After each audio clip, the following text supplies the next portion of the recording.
Start recording.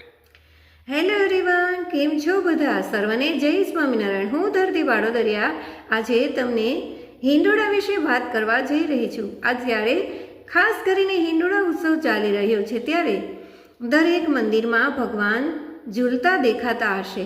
દરેક વ્યક્તિ કદાચ મંદિર સુધી ના પહોંચે, પણ દરેક વ્યક્તિના ઘરમાં એક મંદિર તો હોય જ, અને એ મંદિરમાં સાક્ષાત ભગવાન પણ વિરાજમાન હોય. તો ભગવાનને પણ ઝૂલવાનું મન થતું હોય છે, અને એ ભગવાનને ઝૂલાવવા માટે આપણે સજાગ રહેવું જોઈએ.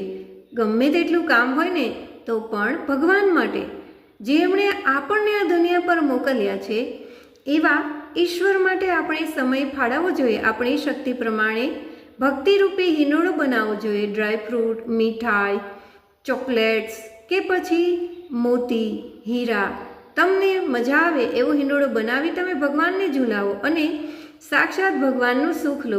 જુઓ પછી એની મજા અને શાંતિ તમને બીજી ક્યાંય નહીં મળે.